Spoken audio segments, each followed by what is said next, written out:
Now coming to the अंतः श्वसन। ध्यान से देखिएगा, हमने बाह्य श्वसन पढ़ लिया, अब अंतः श्वसन पढ़ेंगे। Internal respiration, we have just completed the external respiration, now the time is to study about internal respiration. Is it okay? Now क्या चीज हम देख पा रहे हैं, ये है क्या चीज? Let it be. याद करिए जब हम खाना खाए थे, खाना बचा था, ड्यूडेनम के बाद से जो जेजुनम में हमारा फूड्स गया था, विलाई क्षुद्रांत के द्वारा अवशोषित होकर के क्या अवशोषित हुआ था उस वक्त? ग्लूकोज। Very good. हमने जो भी खाना खाया वो क्या बन चुका है? ग्लूकोज। ध्यान दीजिएगा, यह इक्वेशन बहुत ज्यादा इंपॉर्टेंट है, और भले ही कैसे क्वेश्चन आए ना, श्वसन से जरूरत है, और बोर्ड में भले ना आए, मतलब बोर्ड में तो आना ही आना है, क्वेश्चन तो आने का है ना, तो एंट्रेंस में यही क्वेश्चन सबसे टफ माना जाता है। कैसे? देखते जाइए। ग्लूकोज के एक कुछ नहीं है, आप एक मॉलिक्यूल, ओके, जब जाता है कोशिका द्रव में, आपको जब 9th क्लास में पढ़े थे, आपको याद है 9th क्लास में बताया गया था दिस वन इज कोशिका, कोशिका के अंदर जो लिपिड पाया जाता है उसका नाम कोशिका द्रव। अंकित साहब शांत हुए। कोशिका द्रव, कोशिका द्रव में अलग अलग अंग पाए जाते हैं, like this one is the mitochondria. Mitochondria को power house of the cell कहते हैं, ठीक है, वेरी गुड। सो तो सबसे पहले ये ग्लूकोज कहां पहुंचा?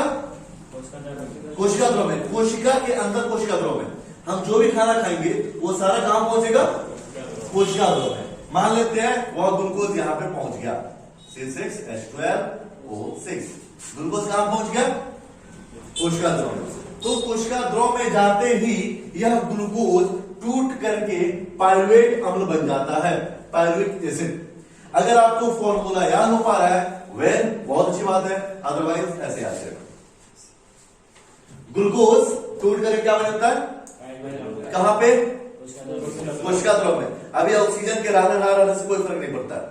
ग्लूकोज जब कोशिका में प्रवेश करेगा, कोशिका द्रव के अंदर टूट करके पायरुवेट बन जाएगा। दूसरा चीज, दूसरी बुक्स में दूसरे लैंग्वेज में लिखा रहता है, आप बाद में फिर ऐड करेंगे। ग्लूकोज के एक अणु टूट करके, सॉरी, कार्बन के एक अणु टूट करके दो अणु में टूट जाते हैं। अब दो हो गया। ग्लूकोज का एक अणु टूट करके पायरुवेट के दो अणु बनाते हैं, ठीक है, वही बात है ना।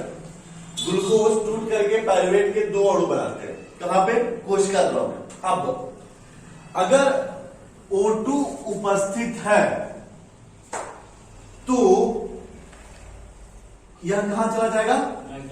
माइटोकॉन्ड्रिया में। इसका मतलब कि अगर फूड यहां पहुंचा है, अब तक O2 ऑक्सीजन से प्रेजेंस से कोई मतलब नहीं है उससे। अगर O2 पहुंचते ही यह क्या बन जाएगा?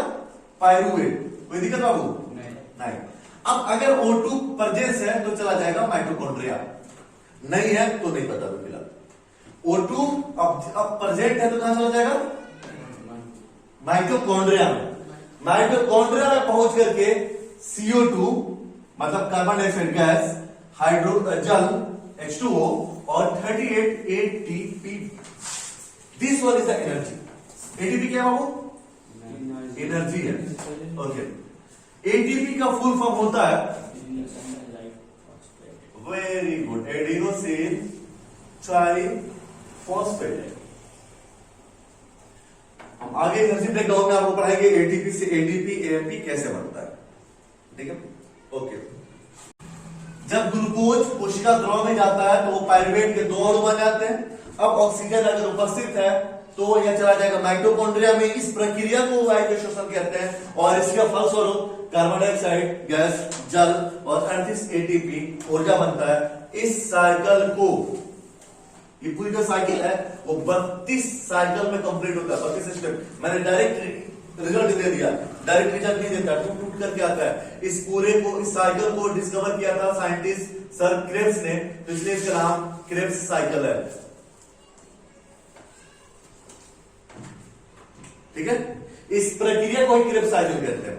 ऑप्शनल आ सकता है, श्वसन होने की प्रक्रिया को निम्न में क्या कहते हैं? किण्वन, क्रेब्स साइकिल वगैरह वगैरह से देगा, याद रहेगा। किण्वन ये नहीं, किण्वन आगे पढ़ेगा। इसको मतलब वायु श्वसन की प्रक्रिया को क्रेब्स साइकिल कहते हैं इंसान के अंदर। क्लियर? नहीं क्लियर? सेकेंड वन, अगर ऑक्सीजन नहीं है तो भी ग्लूकोज कहां पहुंचेगा? यहां तो पहुंचना ही पहुंचना है, ठीक है? कहां कोशिका द्रव में, दिमाग समझ नहीं आ रहा? पक्का? ओके।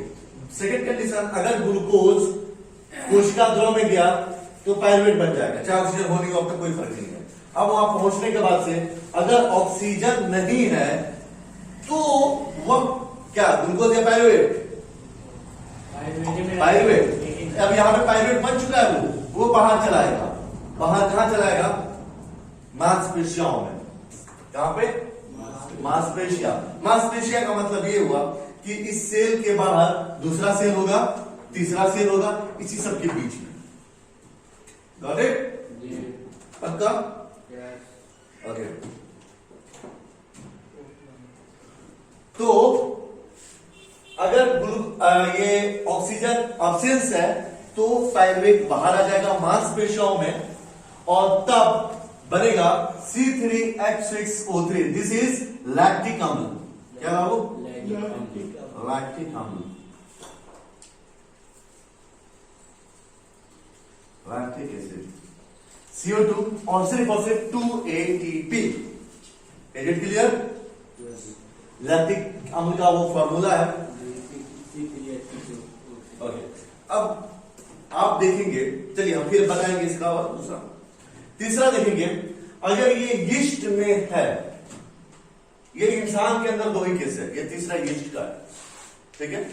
यीस्ट के अंदर शोषण होता है। कैसे? यीस्ट एक उसके, वो भी खाना खाएगा, ग्लूकोज खाता है, उसके भी कोशिका में जाएगा तो पायरुवेट बनेगा, लेकिन उसको ऑक्सीजन की जरूरत नहीं पड़ती है, O2 के एब्सेंस में काम करता है, और वो बनाता है अपने बॉडी के अंदर एथेनॉल और 2 ATP ऊर्जा। उस कीड़ा, ये कीड़ा अपने आप कहता है, आप अंगूर घर पे लाए, अंगूर थोड़ा देर रखे, जब सड़ने लगेगा तो ऊपर ऑटोमेटिक वो कीड़ा बैठ जाता है, यीस्ट बैठ जाएगा, और उस अंगूर को आप थोड़ा सा टेस्ट करेगा तो वो शराब जैसा जो सड़ जाता है, कड़वा मांगेगा, ठीक है? आप देखेंगे जो शराब बनाते हैं, आप गाँव में शराब बनता है ना, आपके तरफ आपके लोग बनाते हैं, तो आपके तरफ के लोग हैं, आपके तरफ के लोग, इसमें जब बोरिया लग जाता है सर, तो वो एथी से बनाता है लोग, खादर से। हाँ, तो उसको सड़ाता है कुछ दिन तक।